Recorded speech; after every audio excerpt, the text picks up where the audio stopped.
really talk about how caffeine affects the brain. Um, Say it's early in the morning before school and you're really tired. So what do? Most people will grab a coffee or an energy drink or soda to wake themselves up.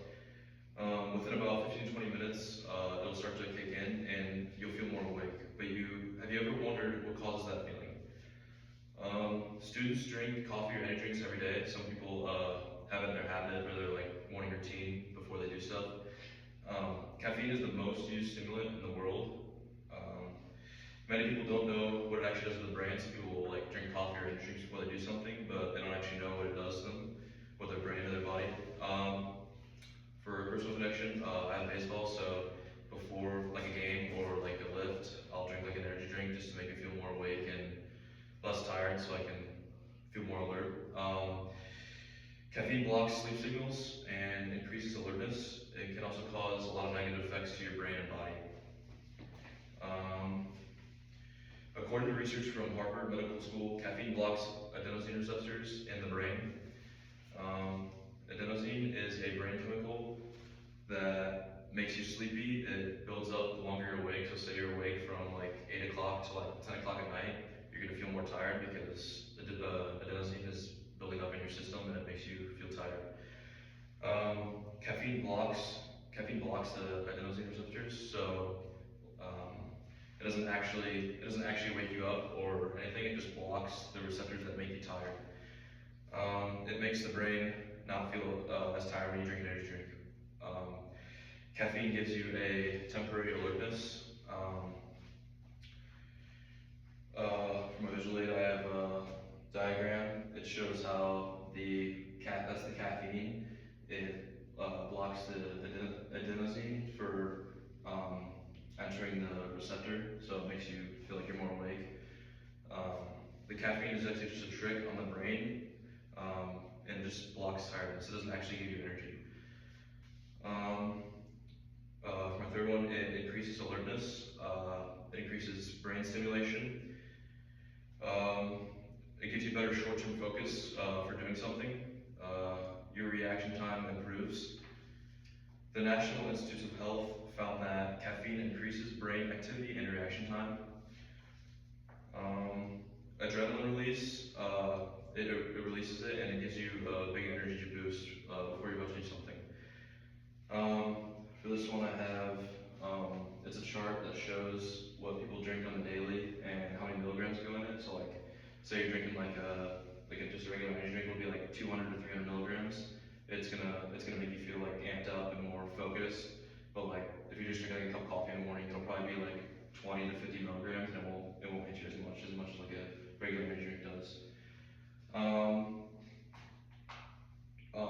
A lot of athletes use caffeine for their reaction time because it makes you more sharp, more focused, and but it helps you more for short term and not long term because you'll feel good in the moment, but then it actually has a lot of negative effects that people don't know about. A lot of people use it for studying, late at night if they want to study, then they'll just drink that so they can focus in and not scroll or whatever while they're studying. Some negative effects that it has on you is anxiety or the jitters. A lot of people have sleep problems with when they take caffeine during the day. Say you take it at 3 o'clock during the daytime. It lasts between 6 to 8 hours in your system, so you'll have trouble going to sleep. That's why a lot of people have sleep problems because they take caffeine during the day. It gives you withdrawals, headaches, and fatigue. It gives you anxiety. The Mayo Clinic reports that too much caffeine can cause anxiety, sleep problems, and dependence. This graph shows that how caffeine works in your body. So you'll take it and it usually kicks in with 15 to 20 minutes. So you'll see that it gets at its peak in an hour, and then it goes down to 8 hours, and then your energy is just gonna crash in around 14 hours, 12 to 14. For a lot of people, it makes people shaky. When people lift or whatever, they take pre-workout, and there's a lot of caffeine in that, so it makes you feel a little shaky sometimes, which is some people think it's a good feeling, but a lot of people it's actually not good for your body. Caffeine stays in your body for 6 to 8 hours, and you should definitely not drink it late at night, before you go to sleep, because you'll have a that's a lot of people's sleep problems. People think it's just when they wake up, but it's really just the caffeine. To conclude, think next time you drink caffeine today.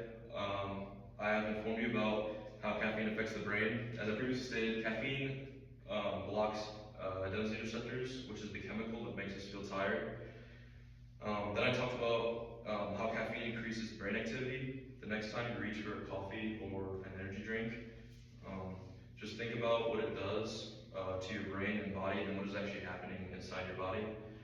Caffeine is not just giving you energy, it is actually changing how your brain works, even if you don't realize it. Like I said, like it blocks your receptors. It's just a trick. It's not actually, it doesn't actually give you a bunch of energy. It just makes your brain into thinking that it is giving you energy. Understanding how caffeine affects your brain can help you make a lot better decisions about how you consume caffeine every day. So people understand, they'll realize the negative effects that it has on you, and they'll stop taking it because it's actually pretty bad for you. Especially as students or athletes who often rely on it to get through school or sports. Like me, I drink it every day, before practice or before a game, just because so I can just stay sharp and it improves reaction time and stuff. But in the long run, it's probably not good because it has a lot of negative effects.